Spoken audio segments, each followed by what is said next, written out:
Kaixo, gaurkon Joan Batista Elizanburu, hoi lantzen saiatuko gea. Esan behar dut bea etzala doinu egilea izan, idazlea izan zen, olerkaria, baina egi da bere idatzi batzu, bere olerki batzuk, kanta bihurtu ziren eta guretzako izan die betidaniko kantak. Eta pixka bat horregatik ekarri nahi nun gaur Joan Batista Elizanburu. Hasieran joko duten doinu hau zalantzai gabe ezaguna denontzako. Ikusten duzu goizean. Artista desentek grabatu be kanta hau. Jean-Michel Bedaxagar, Xavier Letek, Oskorrik, Pedro Gerrak ere kanta duzu hau Kepa Junkeran disko baten.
Joan Batista Elizanbururi buruz, esango du lapurtarra zala, Saran jaio zen, eta Saran hil baita ere.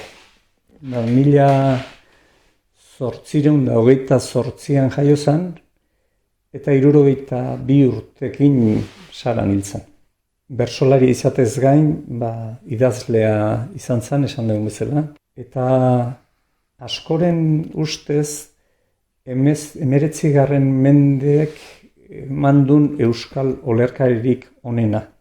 1888 urtean olerkiez gain eleberri bat baita idatzi zuen. Pierre Adam izeneko eleberri bat. Lehen euskal novela. Askoz gehiago ez dauket Elizanbururi buruz esateko, beraz kanta bihurtutako bere beste olerki batekin emango diogu bukaera. Solferinoko itxua.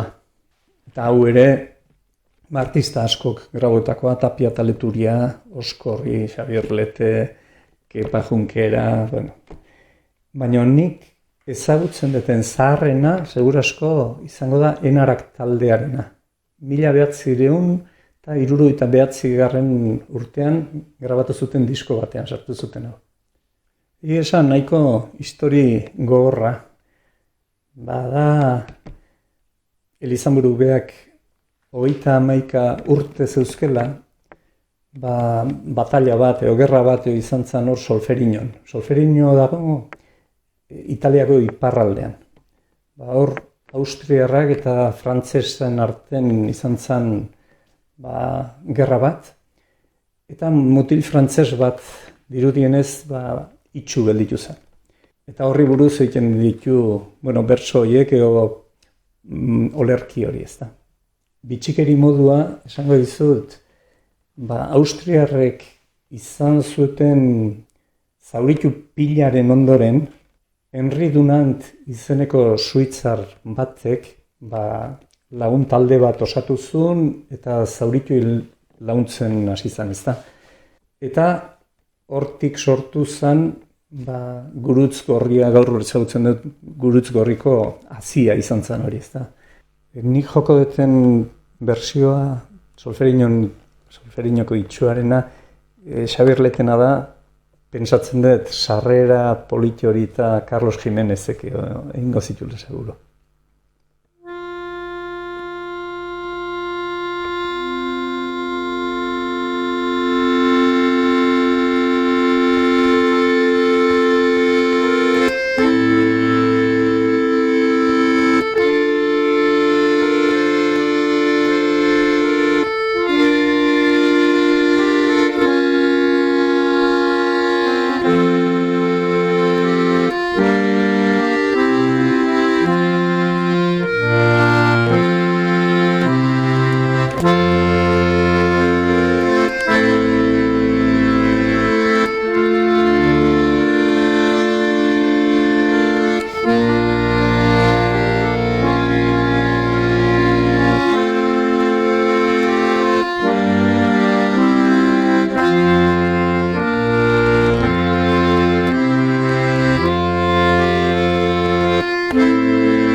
eta hoxe zan gaurko prestauta neukena. Ondo badatorkizu lagun, urren arte, eta ondo izan bitarte.